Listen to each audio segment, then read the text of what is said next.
दोस्तों, welcome to my YouTube channel. सबसे पहले आप लोग चैनल को सब्सक्राइब कर ले। आज हम लोग देखेंगे गणित पाठ योजना संख्या 4।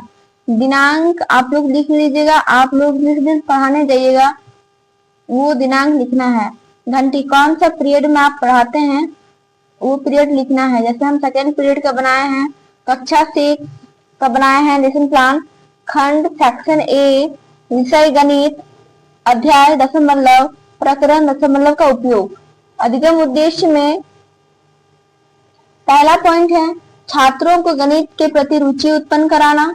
दूसरा पॉइंट है छात्रों में तर्क शक्ति का विकास कराना। तीसरा पॉइंट छात्रों की गणित की दैनिक उपयोगिता से परिचित कराना। अधिगम प्रतिफल है ज्ञानात्मक उद्देश्य। पहला पॉइंट है ज्ञानात्मक उद्देश्य, छात्र दशमलव को पहचान सकेंगे। दूसरा पॉइंट है बोधात्मक उद्देश्य, छात्र दशमलव से संबंधित तथ्यों को प्रत्यास्मरण कर सकेंगे। तीसरा है भावात्मक उद्देश्य, छात्र त्रिभुज को समझ सकेंगे। नेक्स्ट है शिक्षण विधि, व्याख्यान विधि, प्रश्न उत्तर विधि। नेक्स्ट है शिक्षण अधिगम सामग्री, चौक, डस्टर, चाम्पट, संकेतक आदि। अब देखते हैं पूर्व ज्ञान, छात्रों का पूर्व ज्ञान। पाठ को प्रारंभ करने से पहले ये देखना है कि छात्र पाठ के बारे में क्या क्या जानते हैं। तो यहाँ पे लिखेंगे छात्र दशमलव के बारे में सामान्य जानकारी रखते हैं। आगे देखते हैं प्रस्तावना प्रश्न। प्रस्तावना प्रश्न बनाने के लिए आपको पहले 3 कॉलम बनाना है। पहला कॉलम में है क्रम संख्या, दूसरा कॉलम में है प्रस्तावना के लिए पूछे गए प्रश्न, तीसरा कॉलम में है संभावित उत्तर। पहला प्रश्न है डॉट, इसे क्या कहते हैं? छात्र बोलेंगे इसे बिंदु कहते हैं। दूसरा प्रश्न है जिन दो संख्याओं के मध्य बिंदु लगने पर क्या कहते हैं? छात्र बोलेंगे इसे दशमलव कहते हैं। तीसरा प्रश्न है दशमलव से आप क्या समझते हैं? छात्र बता नहीं पाएंगे, ये समस्यात्मक प्रश्न है। उद्देश्य कथन में लिखना है बच्चों, आज हम लोग दशमलव के बारे में विस्तृत अध्ययन करेंगे। आगे देखते हैं प्रस्तुतिकरण। प्रस्तुतिकरण बनाने के लिए आपको पहले 5 कॉलम बनाना है। पहला कॉलम में है शिक्षण बिंदु, दूसरे कॉलम में है छात्र अध्यापक तथा छात्र अध्यापिका क्रियाशीलता, तीसरा कॉलम में है छात्र छात्रा क्रियाएं, चौथा कॉलम में है चाम्पट कार्य तथा अंतिम कॉलम में है अपेक्षित शिक्षण अधिगम का मूल्यांकन। पहला शिक्षण बिंदु है दशमलव। अब छात्र अध्यापक तथा छात्र अध्यापिका क्रियाशीलता में लिख रहा है दो संख्याओं के बीच बिंदु स्थित करने पर उसे दशमलव के रूप में पढ़ा जाता है। उदाहरण 5.75, इसे 5.7 पढ़ेंगे। दशांश, दशांश से तात्पर्य है कि यदि एक खंड को 10 बराबर भागों में बांटा जाए तो प्रत्येक भाग का एक दशांश कहलाता है। इसे 1/10 के रूप में लिखते हैं। दशांश बराबर 1/10 एक दशांश है। 2.3 का स्थानीय मान सामने में।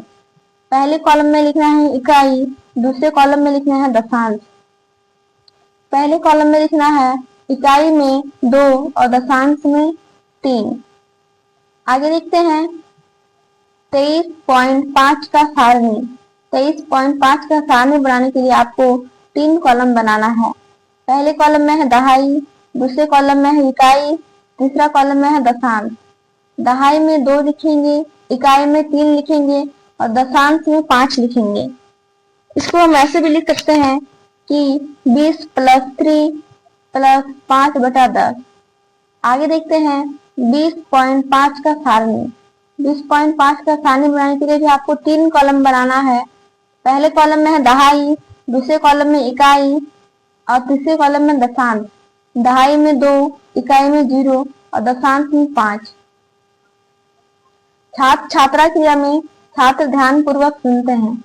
चाम्पट कार्य में दशमलव, दो संख्याओं के बीच बिंदु स्थापित करने पे इसे दशमलव के रूप में पढ़ा जाता है।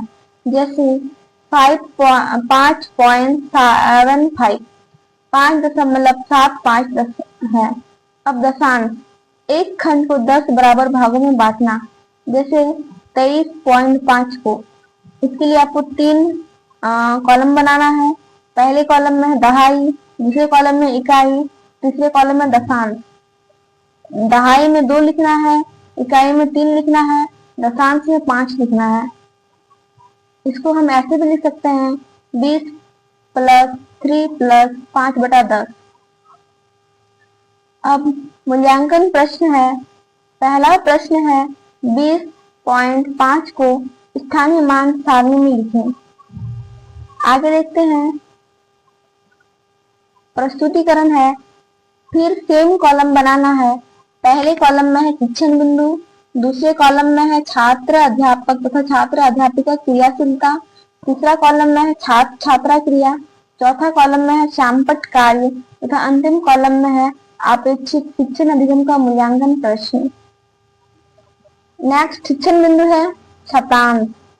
छात्र अध्यापक तथा छात्र अध्यापिका क्रियाशीलता में लिखना है दी गई स्थानीय मान सारणी से संख्या को दशमलव रूप में लिखिए। आपको इसमें 4 कॉलम बनाना है। पहला कॉलम में दहाई, दूसरा कॉलम में इकाई, तीसरा कॉलम में दशांश और चौथा कॉलम में शतांश है। दहाई में 2, इकाई में 4, दशांश में 2, शतांश में 5। अभ्यास प्रश्न दिया गया है, प्रत्येक को दशमलव में लिखो। ए में है 200 + 30 + 5 + 2/10 + 9/100। आप इसको ऐसे लिख सकते हैं 235.29। बी में है 50 + 1/10 + 6/100। आप इसको ऐसे लिख सकते हैं 50.16। दशमलव का संख्या रेखा पर निरूपण। हम 0.7 लेंगे और इसे संख्या रेखा पर निरूपित करेंगे। 0.7 0 से बड़ा लेकिन 1 से छोटा है। इस संख्या में 7 दशांश है। संख्या रेखा पर 0 से 1 को 10 बराबर भागों में बांटते हैं। 0 से 1 10 बराबर भागों में बांट के आपको 0.7 को दर्शाना है। छात्र छात्रा क्रिया में छात्र ध्यान पूर्वक सुनते हैं और लिखेंगे। श्यामपट्ट कार्य में आपको लिखना है दिखाना है दहाई, इकाई, दशांश, शतांश। दहाई में 0, इकाई में 1, दशांश में 1/10 और शतांश में 1/100। तो दहाई हुआ 2, इकाई 4, दशांश 2 और शतांश 5 है। आप इसको ऐसे लिख सकते हैं 2 × 10 + 4 × 1 + 2 × 1/10 + 5 × 1/100। इसको आगे सॉल्व किया गया है 20 + 4 + 2/10 + 5/100। तो ये हो गया 24.25। दूसरा प्रश्न है 462.79 में दशांश तथा शतांश को लिखें। आगे है पुनरावृत्ति प्रश्न। पुनरावृत्ति प्रश्न पाठ समापन के बाद पूछे गए प्रश्न को पुनरावृत्ति प्रश्न कहते हैं। पहला प्रश्न है निम्नलिखित दशमलव संख्याओं को शब्दों में लिखें।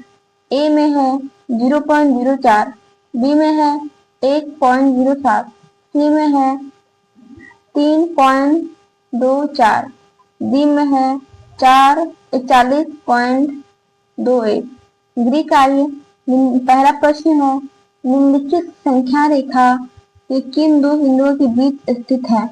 ए में है 0.12, बी में है 2.7, सी में है 0.03, डी में है 1.4 और ई में है 0.50। धन्यवाद। अगर आपने अभी तक चैनल को सब्सक्राइब नहीं किया है तो पहले चैनल को सब्सक्राइब करें और लाइक शेयर करें ताकि सबसे पहले वीडियो आप तक पहुंच सके।